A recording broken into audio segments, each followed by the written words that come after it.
But very, very gradually they decided to bring the locals, as they call it, or natives, or we the people, who they categorized as the other side.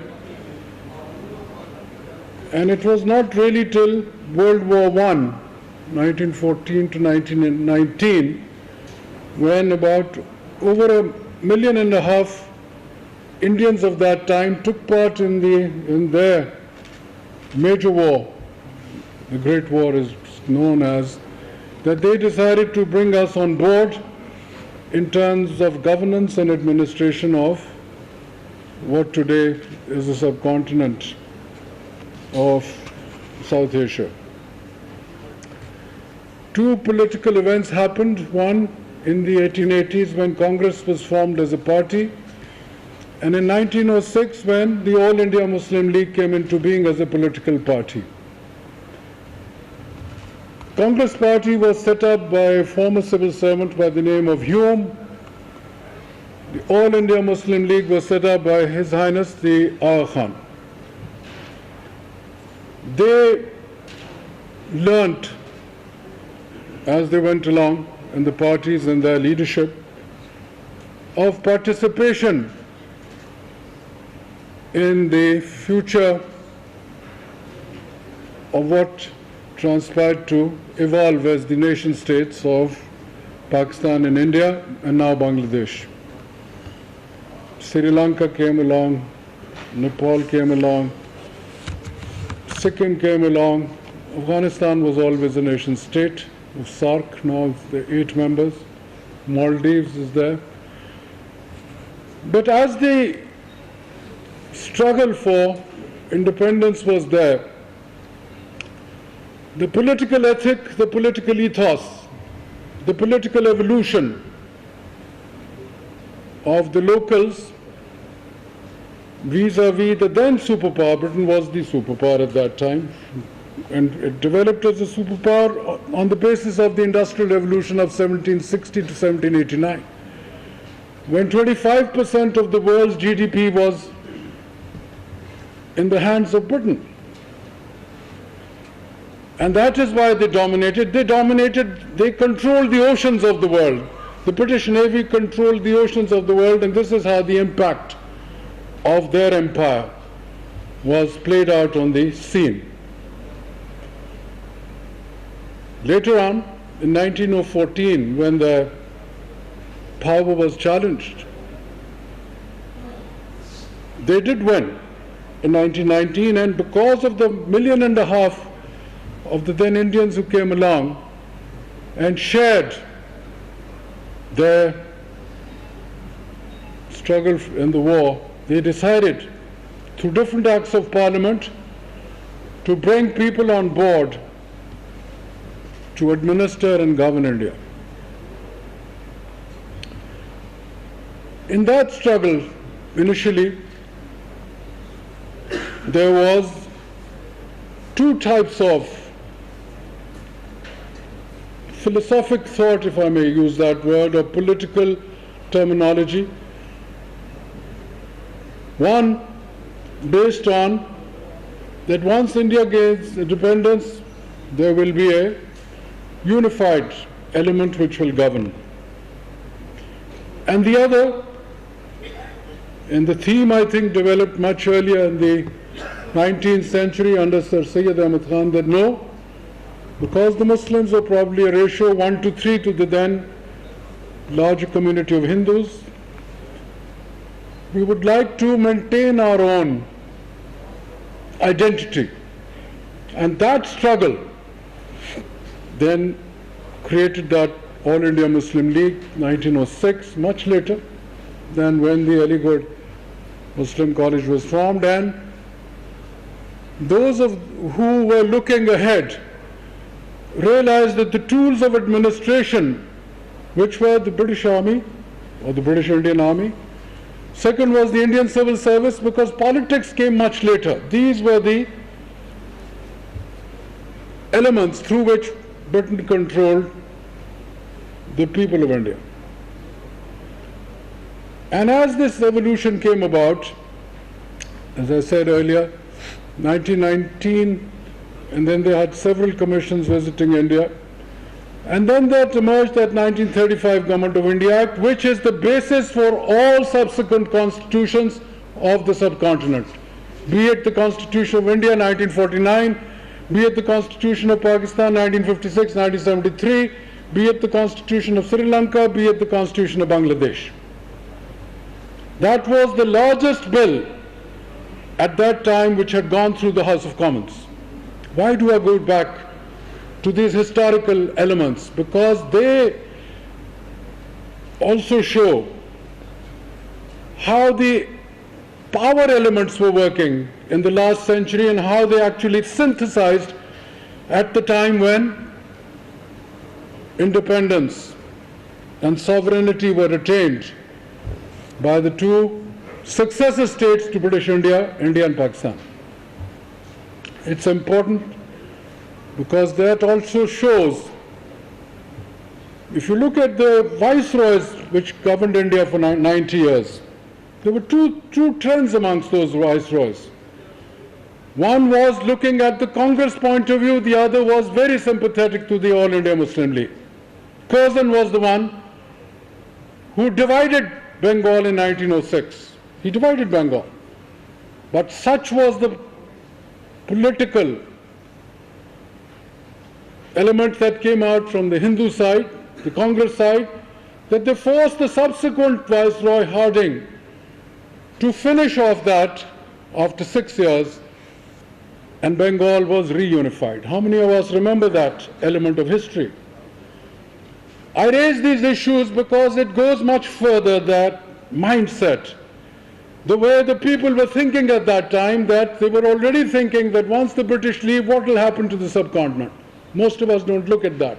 We just look at today and a little bit tomorrow and maybe a little bit in the past. But this kind of governance, administration, because India was not always totally, the British were very clever and formed their own point of view sitting in London. To literally few thousand peoples, they were governing 400 million people. And why? How did they manage that? They managed it because they evolved systems where their own people were extremely accountable to Whitehall and Westminster. Not at all accountable to the people here. But they felt that in administering and governing the subcontinent, they were able to maintain what in their thought, they were total colonialists, they were total imperialists. But they also wanted some kind of a balance amongst the communities they governed. And I said, Lord Curzon and others realized, some of the viceroys, that the Muslims, with their great past of being emperors, of being rulers of India, had a kind of a latent element in their psyche, in their minds, which will at certain times revive itself. And it did revive itself. Initially, the India Muslim League, even the Qaid was a member of the Congress to start with. He then became a member of both parties and ultimately was totally disillusioned once Mahatma Gandhi came on board in the Congress. But that very element which brought about that kind of a long-term perspective looked at the whole scenario differently. The struggle went on. And under the 1935 Government of India Act, the first elections at the provincial levels were held in 37, 11 provinces. 7 of them went to Congress. And then came the real change in the psyche of the Musliman. What was the psyche?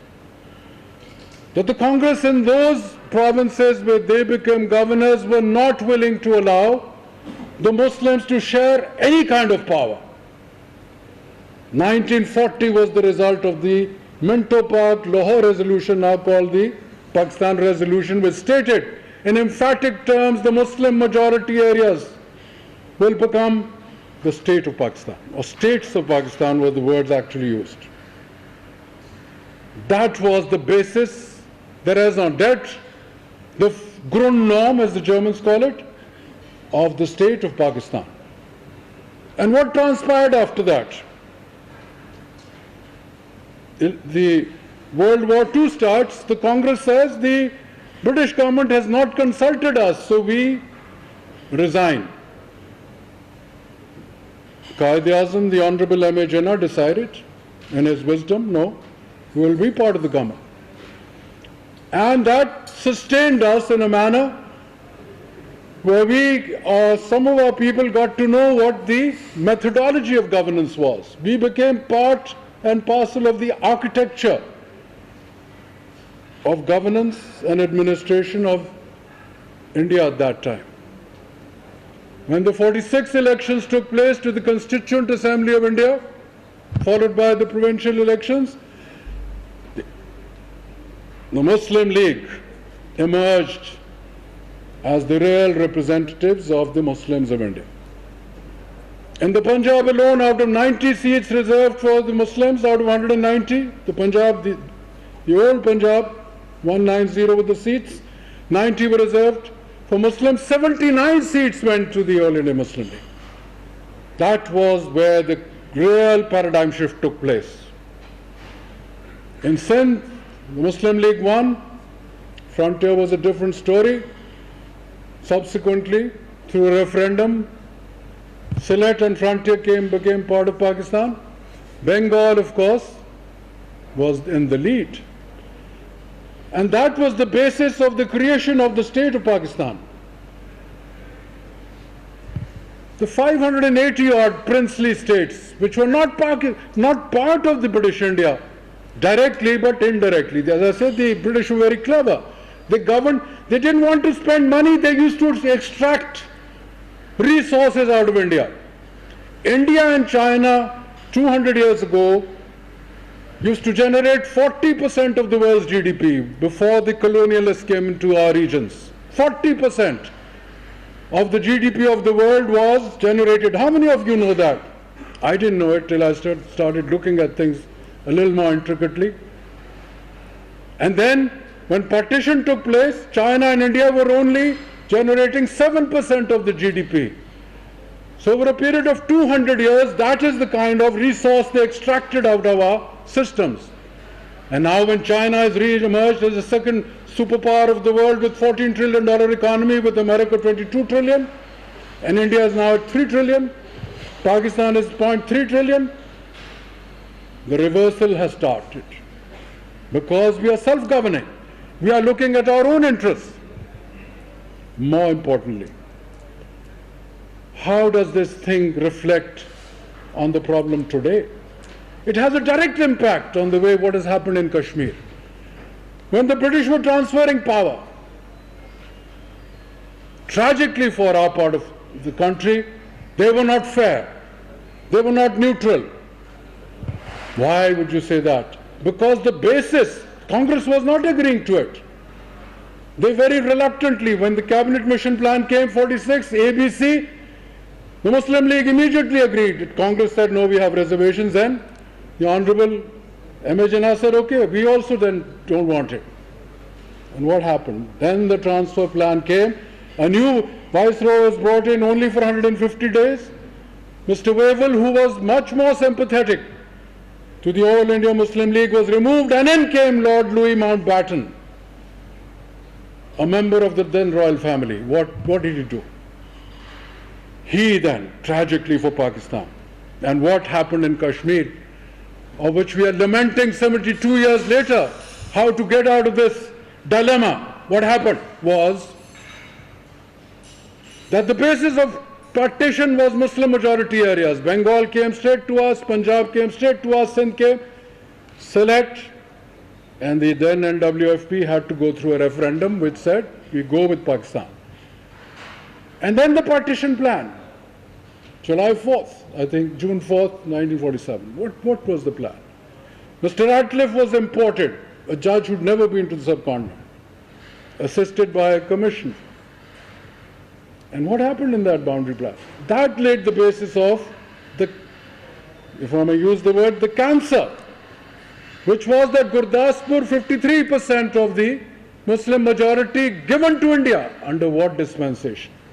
Firozpur, 52, 53, 54% gave away a water headquarters to India. Pani and contiguity is today where what the dilemma we face today. I'm sorry to have taken up your time, but बहुत कम लोग ये बातें करते हैं जो मैंने आज कर रहा हूँ. हम आज की सिर्फ बात करते हैं और ये कश्मीर की कल क्या स्टेटमेंट थी, यूएन में क्या हो रहा है, फलां क्या हो रहा है, बुनियाद हमारी जो थी वहाँ से खराब हुई और मैंने इसलिए पिछले 100 साल की बात की है. माजरत से डॉक्टर साहब, I take up your time. और I feel I'm one of those. I've gone through. I'm not a student of, like you are perhaps, of these things, but I read a lot to keep myself informed. And I felt extreme unhappiness the way the British left at the time of partition. They had a total injustice in their minds. And unfortunately, because they had produced the plan on the 18th of August, they did not make it public on the 14th, day of independence in Karachi, when the Honorable M.A. Jinnah made that super speech of 11th of August. वो मैं अपनी जेब में carry करता हूँ. Because what he had diagnosed on the 11th of August has not changed a bit in 1972. I can